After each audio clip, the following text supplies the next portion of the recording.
This is Turkey, a NATO member since 1952. But at the same time, it's Russia's second-largest trading partner, with nearly $52 billion in trade in 2025. Most of it comes from importing Russian oil and gas that flows through the Turk Stream pipeline, the only remaining pipeline connecting Russia to Eastern Europe. And despite all the pressure from America and the EU, Turkey refuses to shut it down. And here's the infuriating part. After massive quantities of cheap Russian gas flow into Turkey, Turkish oil companies blend it with Azerbaijani or Qatari gas, then resell it to Europe under the label Turkish Blend.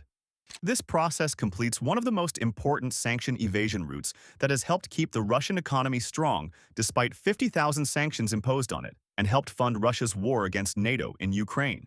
And this is not an isolated case. It's one of dozens of issues that repeatedly highlight Turkey's contradiction in dealing with NATO, somewhere between ally and adversary. The most recent one was Erdogan's threat to invade Greek islands, saying, "We may come suddenly one night," despite Greece also being a NATO member. So why is Turkey acting like an adversary from inside the alliance? And why does it seem like no one can stop it? You see, the provocations and bad relations between Turkey and NATO didn't appear suddenly. For decades, the relationship was strong and stable, until we reached the night of July 15, 2016. Officers from inside the Turkish army led a bloody military coup against Erdogan's regime. But the surprise wasn't in the coup itself. It was in the weapons used in it. American-made F-16 jets, flown by pilots trained at NATO bases, were flying over Ankara and bombing the Turkish parliament for the first time in the republic's history. After 12 hours of fighting, the coup failed. Erdogan, who survived the assassination by a miracle, didn't see that night as just an internal rebellion. He saw it as a Western conspiracy. The primary suspect behind it was the preacher Fethullah Gulen, who was living under the protection of American authorities, who refused to extradite him to Turkey, which accused him of being a CIA agent, and that America was protecting him despite evidence of his involvement. These incidents pushed Erdogan to launch the largest military purge operation in the alliance's history. He ousted about half of the Turkish army's generals, most of whom represented the Atlanticist elite, who are loyal to the West. In their place rose nationalists who don't trust the alliance, and Turkey began to see NATO as a constraint, not a shield. And from here, everything changed. Just 4 months after the coup failed, Turkey announced the purchase of the Russian S-400 system for $2 billion. This system was designed specifically to shoot down American F-16 and F-35 fighters, which NATO relies on fundamentally.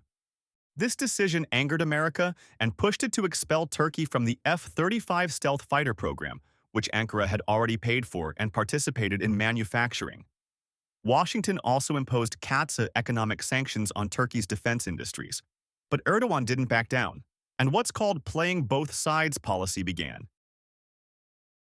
When the Ukraine war broke out, Turkey refused to comply with Western sanctions against Moscow.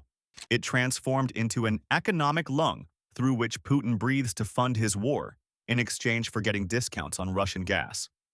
While at the same time, Turkey was selling Bayraktar drones to Ukraine to destroy Russian tanks.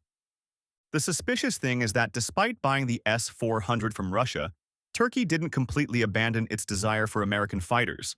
Instead, it continued its provocations toward NATO to get them.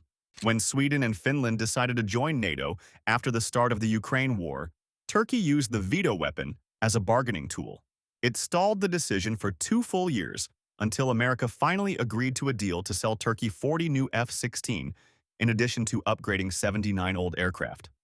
Today, Turkey is no longer the loyal cop who guards NATO's eastern borders in exchange for pleasing the West, but it has become the independent player that has no enemies and no friends, and has no external dependency. It maintains its NATO membership while simultaneously submitting an application to join BRICS in 2024, which the West considers a hostile alliance. And despite all the anger in Washington and Brussels over Turkey's actions, it seems they're unable to stop this Turkish manipulation inside NATO. This Western hesitation raises the most pressing question. Why does NATO seem powerless to take strict action against a member that breaks all its rules? And why is expelling Turkey considered a suicidal option for the alliance? If you look closely at Turkey's map, you'll find these two straits, the Bosphorus Strait and the Dardanelles Strait. These two straits are the only gateway to the Black Sea. And without Turkey's membership in NATO, the Russian fleet becomes free to flow into the Mediterranean, and countries like Ukraine, Romania, and Bulgaria become completely isolated from any naval support from NATO. And this is what alliance countries see as suicide. But Turkey's importance doesn't lie only in the water. Turkey hosts Incirlik Air Base, which is considered NATO's most important air base because it contains approximately 50 nuclear bombs of the B-61 type. This base, through which NATO monitors its most important enemies, Russia to the north, Iran and the Middle East to the south. Add to all this the massive Turkish army, which is considered the second largest army in the alliance after the United States, with 500,000 regular soldiers and millions of reserves. And despite all these strategic factors that have given Turkey unlimited immunity in NATO, Europe, and America's #1 nightmare is Erdogan's transformation into a full strategic ally of Russia and China. This alliance that would completely change the global balance of power and provide Russia and China with a strategic center connecting Europe, Asia, and the Middle East. In the end, the relationship between Turkey and NATO isn't built on love, but on harsh necessity. After the failed coup, Erdogan understood the game well. He knows that the West may hate his policies, may get angry about his purchase of Russian weapons, and his ambitions in BRICS, but the West simply doesn't have the luxury of abandoning him. Because Turkey's exit from NATO doesn't mean just an empty seat in Brussels. It means the transformation of Europe's gatekeeper into its #1 enemy. For this reason, Turkey will continue to play on all ropes. And it will continue to be the rebel member who blackmails everyone and gets what it wants. In the world of geopolitics, power doesn't always come from following the rules, but from being the person no one can dictate rules to. And this is Turkey's story. The ally that can't be tolerated and the enemy that can't be endured.